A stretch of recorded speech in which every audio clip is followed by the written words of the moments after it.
नमस्कार दोस्तों, स्वागत है आपका हमारे चैनल में। और आज की इस वीडियो में हम आपको वो तमाम बड़ी खबरें बताने वाले हैं। लेकिन उससे पहले आपको एक ज़रूरी बात बता दें कि इस वीडियो के बीच में आपसे एक आसान सा सवाल पूछा जाएगा और उस सवाल का सही जवाब देने पर आप 500 रुपये जीत सकते हैं। इसीलिए वीडियो को पूरा देखिएगा। अब यहाँ पर दोस्तों कुछ बड़ी खबरों की बात करें तो जिसमें हम बात करेंगे कि प्रवासी मजदूरों के लिए किया गया 1000 करोड़ रुपए का ऐलान। जी हाँ दोस्तों, इस खबर के बारे में हम विस्तार से जानेंगे। वहीं अगली बड़ी खबर है कि आप भी अगर SBI ग्राहक हैं तो जान ले ये बात, बैंक ने दी ये खास जानकारी। जी हाँ दोस्तों, वहीं अगली बड़ी खबर है कि सरकार ने सभी बैंक खातों में दिए 2-2 हज़ार रुपये। अगर अभी तक आपको नहीं मिले हैं तो करना है ये काम और तुरंत ही खाते में आएंगे 2000 रुपये। वहीं दोस्तों अगली बड़ी खबर है कि 22 मई से श्रमिक ट्रेनों के बाद एक्सप्रेस ट्रेनों का भी संचालन होगा शुरू, वेटिंग टिकट भी मिलेगा। जी हाँ दोस्तों, तो ये हैं आज की कुछ बड़ी खबरें और हम इन्हीं खबरों पर बात करने वाले हैं। तो चलिए देखते हैं। यहाँ पर पहली बड़ी खबर है कि 22 मई से श्रमिक और स्पेशल ट्रेनों के बाद अब मेल और एक्सप्रेस ट्रेनों का भी संचालन शुरू होगा, वेटिंग टिकट भी मिलेगा। जी हाँ दोस्तों, देश में जारी कोरोना संकट के बीच रेलवे की तरफ से एक और बड़ी खबर सामने आ रही है कि श्रमिक और स्पेशल ट्रेनों के बाद अब रेलवे जल्द ही बाकी मेल और एक्सप्रेस ट्रेनों का भी संचालन करने जा रहा है। खास बात यह है कि इन ट्रेनों में वेटिंग टिकट भी मिलेंगे।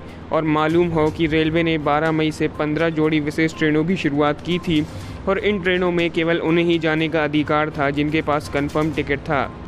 12 मई से शुरू हुए रेलवे की विशेष ट्रेनों की सेवा के लिए सिर्फ IRCTC के माध्यम से ही टिकटों की बुकिंग हो सकती थी। रेलवे की तरफ से जारी प्रेस रिलीज़ के अनुसार एक AC में 20, एग्जीक्यूटिव क्लास में 20, 2 AC में 50 और 3 AC में 100 और स्लीपर में 200 तक वेटिंग टिकट काटे जाएंगे। रेलवे के अनुसार बाद में अधिसूचित की जाने वाली विशेष ट्रेनों में 22 मई से वेटिंग टिकट की शुरुआत होगी।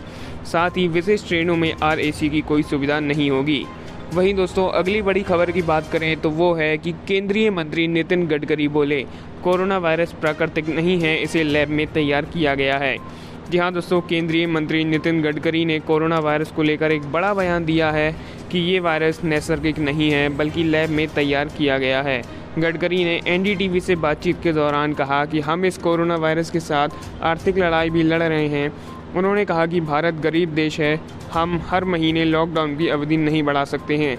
हमें सुरक्षा उपायों के साथ बाज़ारों और चीज़ों को खोलना होगा। कोरोना वायरस के संक्रमण के मामलों को लेकर उन्होंने कहा कि अमेरिका, ब्रिटेन और इटली जैसे देशों की तुलना में भारत सुरक्षित स्थिति में नज़र आ रहा है। लेकिन अगर लोगों ने लॉकडाउन का सही से पालन नहीं किया तो भारत की स्थिति और भी ज़्यादा बिगड़ सकती है। इस समय यहाँ इन देशों की तुलना में कोरोना संक्रमण के काफ़ी कम मामले सामने आए हैं। गडकरी ने कहा कि उद्योग जगत की ये जिम्मेदारी है कि वो अपने यहाँ काम करने वाले श्रमिकों को खाने और आश्रय उपलब्ध कराएं।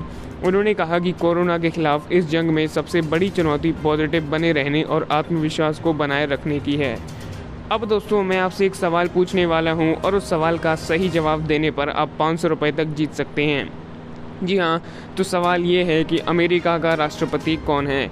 जी हाँ दोस्तों, इस सवाल का जवाब नीचे कमेंट में ज़रूर बताइएगा।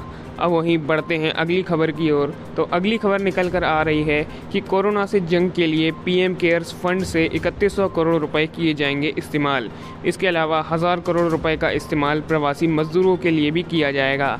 जी हाँ दोस्तों, PM केयर्स फंड ट्रस्ट ने आज फैसला किया है कि तकरीबन 3100 करोड़ रुपए की राशि कोविड-19 के खिलाफ जंग के लिए दी जाएगी। 3100 करोड़ रुपए में से तकरीबन 2000 करोड़ रुपए वेंटिलेटर की खरीद पर, 1000 करोड़ रुपए प्रवासी मजदूरों की राहत के लिए और 100 करोड़ रुपए कोरोना वायरस की वैक्सीन के विकास कार्य में दिए जाएंगे। आपको बता दें, इस ट्रस्ट की स्थापना 27 मार्च 2020 को प्रधानमंत्री नरेंद्र मोदी द्वारा की गई थी। आपको बता दें कि रक्षा मंत्री, गृह मंत्री और वित्त मंत्री ही इसके सदस्य हैं। इस फंड की घोषणा करते वक्त प्रधानमंत्री नरेंद्र मोदी ने फंड में दान देने वाले सभी लोगों के प्रति आभार भी जताया था। ऐसे में अब प्रवासी मजदूरों के लिए राहत की बात की जाए तो गरीबों और प्रवासी मजदूरों की भलाई के लिए राज्यों और केंद्र शासित प्रदेशों को कुल 1000 करोड़ रुपए की राशि दी जाएगी। ये राशि राज्य और केंद्र शासित प्रदेशों के जिला कलेक्टर को दी जाएगी, जिसकी मदद से गरीब और मजदूरों के लिए रहने की सुविधा, खाने की सुविधा, मेडिकल सुविधा और यातायात की सुविधा व्यवस्था की जा सकेगी। आपको बता दें, राज्य की आबादी, कोरोना मरीजों की संख्या और हर राज्य के हिस्से की राशि के अनुसार फंड ये बांटा जाएगा। वहीं दोस्तों अगली बड़ी खबर है कि सरकार ने सभी के बैंक खातों में डाले 2-2 हज़ार रुपये। अगर अभी तक नहीं मिले हैं तो जल्द ही कीजिए ये काम। जी हाँ दोस्तों, कोरोना महामारी संकट के बीच सरकार ने देश के करोड़ों लोगों को सहायता राशि देने की घोषणा की है। इसी कड़ी में केंद्र सरकार ने प्रधानमंत्री किसान सम्मान योजना यानी कि पीएम किसान सम्मान योजना के तहत 9.13 करोड़ किसानों के बैंक खातों में रुपए डाले हैं। बता दें कि लॉकडाउन के चलते असहाय और गरीब लोगों पर आर्थिक संकट खड़ा हो गया है। ऐसे में सरकार ने राहत पैकेज की घोषणा की थी। केंद्र सरकार गरीब परिवारों को मुफ्त राशन उपलब्ध करवा रही है। साथ ही महिला जन धन योजना खातों में 500 रुपये भी हर महीने भेज रही है। इसी कड़ी में किसानों को भी सहायता के रूप में राशि भेजी गई है। सरकार ने पीएम किसान योजना के तहत कुल 9.13 करोड़ किसानों को 18,253 करोड़ रुपए दिए हैं। वित्त मंत्रालय ने ट्वीट के जरिए इस बात की जानकारी दी है। अगर आपके खाते में भी ये रुपए अभी तक नहीं आए हैं तो आप अपने लेखपाल और जिला कृषि अधिकारी से संपर्क कर सकते हैं। इसके अलावा केंद्रीय कृषि मंत्रालय के हेल्पलाइन नंबर से भी आपको मदद मिल सकती है। अब दोस्तों वहीं हम आज की आखिरी खबर की बात करें तो वो है कि अगर आप भी हैं एसबीआई ग्राहक तो जान लें ये ज़रूरी बात। बैंक ने दी है ये खास जानकारी। जी हाँ दोस्तों, भारतीय स्टेट बैंक ने ये स्पष्ट किया है कि वो योनो प्लेटफॉर्म के ज़रिए ग्राहकों को कोई इमरजेंसी लोन ऑफ़र नहीं कर रहा है। दरअसल कुछ मीडिया रिपोर्ट्स में ये कहा गया था कि देश का सबसे बड़ा बैंक मात्र 45 मिनट में ही 5 लाख रुपए तक का इमरजेंसी लोन मुहैया करा रहा है। इन रिपोर्ट्स में ये कहा गया था कि एसबीआई ने 10.5% ब्याज पर ये लोन मुहैया करा रहा है और पहले 6 महीनों के लिए ग्राहकों को कोई भी ईएमआई नहीं देनी होगी।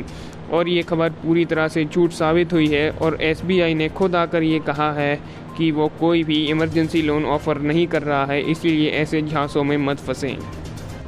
तो दोस्तों ये तो थी आज की कुछ बड़ी खबरें, टुडे ब्रेकिंग न्यूज़। अब फिलहाल इस वीडियो में इतना ही है। कोरोना वायरस से जुड़ी सभी लेटेस्ट न्यूज़ पाने के लिए अभी हमारे चैनल को सब्सक्राइब कीजिएगा और उसके बगल का बेल आइकन भी ध्यान से ज़रूर दबाइएगा, जिससे कि मैं जो भी नई वीडियोस डालूंगा तो उसका नोटिफिकेशन सबसे पहले आप तक पहुंच पाएगा और आप उस वीडियो को देख पाएंगे। तब तक के लिए दोस्तों धन्यवाद।